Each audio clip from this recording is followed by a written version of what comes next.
Ryan Wells always felt like something was wrong with the world, but it was never anything obvious, just a nagging sense in the back of his mind that reality didn't quite fit together the way it should. Maybe it was the way streetlights sometimes flickered only when he walked beneath them, or the way people he had full conversations with one day would completely forget him the next. Maybe it was how he'd sometimes wake up with memories of things that never happened, or how he'd see someone in a crowd that looked identical to someone else nearby, like a copy-pasted person. At first, he told himself it was just coincidence, déjà vu, brain fatigue. But then the anomalies got worse. One day he reached for his coffee mug only to see his own hand freeze in midair, hovering motionless for a full second before suddenly snapping back into place as if nothing had happened. Another time he glanced at his phone screen and saw the time flickering between 8:14 a.m. and 3:27 p.m. like a corrupted file. The moment he blinked, it was back to normal. The worst was when he called his mum, and for the first few seconds, she spoke perfectly in sync with him, repeating his words as if she were a delayed echo of himself. Then suddenly she said, "Ryan, stop. You're not supposed to notice." The call cut out instantly.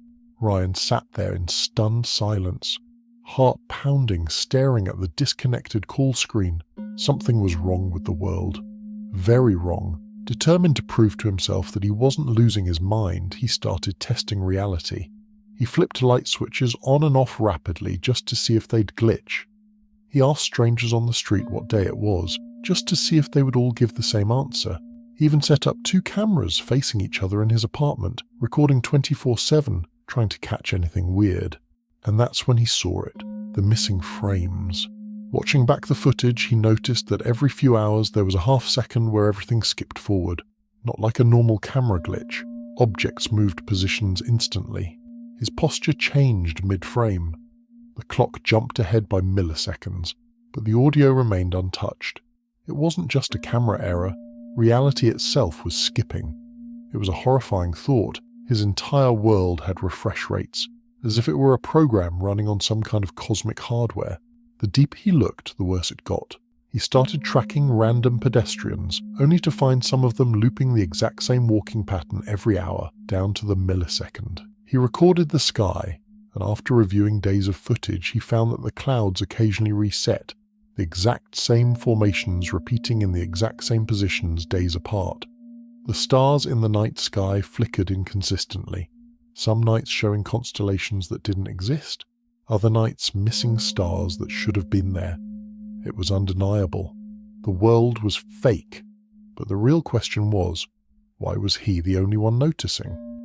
Then came the men in grey suits. It was a Tuesday when he first saw them, identical, expressionless, standing at a street corner staring at nothing.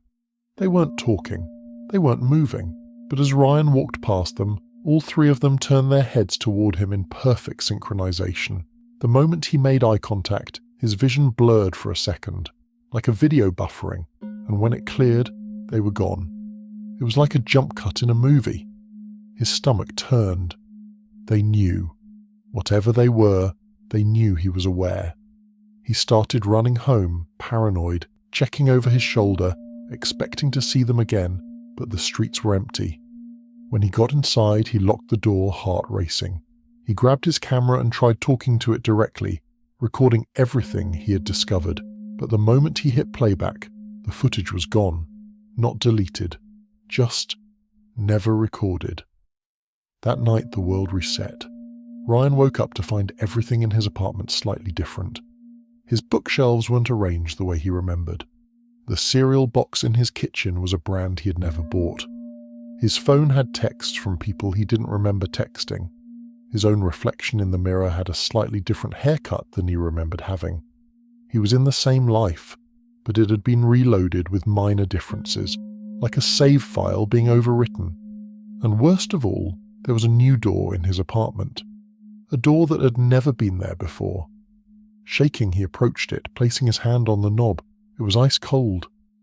He hesitated, his breath shallow. Then he turned it. The door opened into pure blackness, a void. No floor, no walls, just infinite nothingness.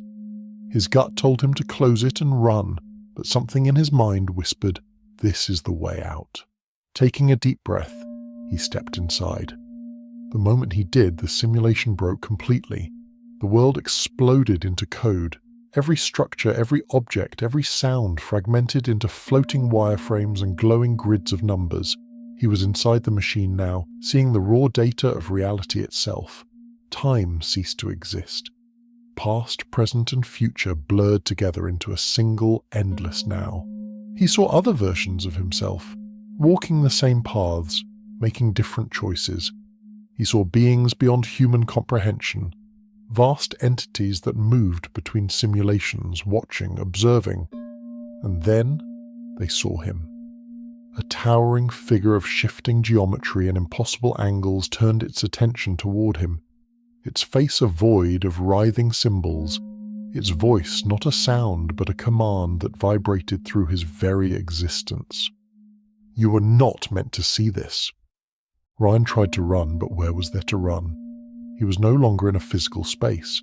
He was inside the architecture of existence itself. And then the world reset again. He gasped awake, back in his apartment as if nothing had happened. But he knew. He remembered. The simulation was trying to make him forget, trying to erase what he had seen. But it was too late. The cracks were already there. He had broken reality, and now it was watching him. The men in grey suits were waiting outside his window, and this time they were smiling.